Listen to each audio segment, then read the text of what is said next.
शुरू अल्लाह का नाम लेकर जो बड़ा मेहरबान निहायत रहम वाला है। नून, कलम की और जो कुछ लिखने वाले लिखते हैं उसकी कसम कि ऐ पैगंबर सल्लल्लाहु अलैहि वसल्लम, तुम अपने परवरदिगार के फजल से दीवाने नहीं हो और बेशक तुम्हारे लिए बेइंतहा अजर है और यकीनन तुम अखलाक के आला मर्तबे पर हो। सो अनकरीब तुम भी देख लोगे और ये काफिर भी देख लेंगे कि तुम में से कौन दीवाना है।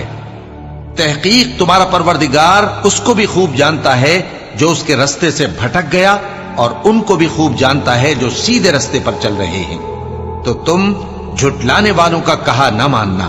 ये लोग चाहते हैं कि तुम नरमी इख्तियार करो तो ये भी नर्म हो जाएं और किसी ऐसे शख्स के कहे में ना आ जाना जो बहुत कस्में खाने वाला है, जलील है, शरारत से इशारे करने वाला, लगाई बुझाई करने वाला, माल देने में बड़ा बखील, हद से बढ़ा हुआ बदकार, सख्त खू और इसके अलावा बदजात है। इस सबब से कि माल और बेटे रखता है, जब उसको हमारी आयतें पढ़कर सुनाई जाती हैं तो कहता है कि ये अगले लोगों के अफसाने हैं, हम अनकरीब इसकी ऊंची नाक पर दाग लगाएंगे।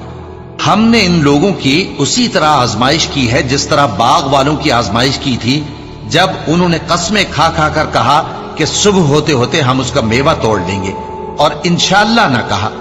सो वो अभी सो ही रहे थे कि तुम्हारे परवरदिगार की तरफ से रातों रात उस पर एक आफत फिर गई, तो वो ऐसा हो गया जैसे कटी हुई खेती। फिर जब सुबह हुई तो वो लोग एक दूसरे को पुकारने लगे कि अगर तुमको काटना है तो अपनी खेती पर सवेरे ही जा पहुंचो। सो वो चल पड़े और आपस में चुपके चुपके कहते जाते थे कि आज वहां तुम्हारे पास कोई फकीर ना आने पाए, और कोशिश के साथ सवेरे ही जा पहुंचे, गोया पैदावार पर कादिर हैं। फिर जब उन्होंने बाग को देखा तो वीरान, कहने लगे कि हम रास्ता भूल गए हैं। नहीं, बल्कि हम बेनसीब हो गए। एक जो उनमें समझदार था बोला, क्या मैंने तुमसे नहीं कहा था कि तुम तस्बीह क्यों नहीं करते? दूसरे कहने लगे कि हमारा परवरदिगार पाक है, बेशक हम ही कसूरवार थे। फिर लगे एक दूसरे की तरफ रुख करके मलामत करने, कहने लगे हाय शामत, हम ही हद से बढ़ गए थे। उम्मीद है कि हमारा परवरदिगार इसके बदले में हमें इससे बेहतर बाग इनायत करे। हम अपने परवरदिगार की तरफ रुजू करते हैं। देखो, अजाब यूं होता है और आखिरत का अजाब सबसे बढ़कर होगा। काश ये लोग जानते होते। परहेजगारों के लिए उनके परवरदिगार के यहां नेमत के बाग हैं। क्या हम फर्माबरदारों को नाफरमानों की तरह नेमतों से महरूम कर देंगे? तुम्हें क्या हो गया है? कैसी तजवीजें करते हो?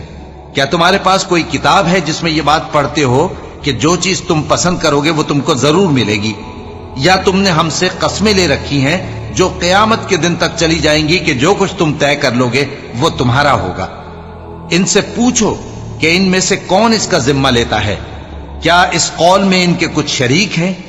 अगर ये सच्चे हैं तो अपने शरीकों को ले आएं। जिस दिन पिंडली से कपड़ा उठा दिया जाएगा और कुफ्फार सजदे के लिए बुलाए जाएंगे, फिर वो सजदा न कर सकेंगे।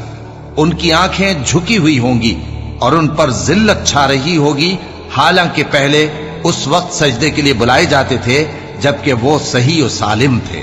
सो मुझको इस कलाम के झुटलाने वालों से समझ लेने दो।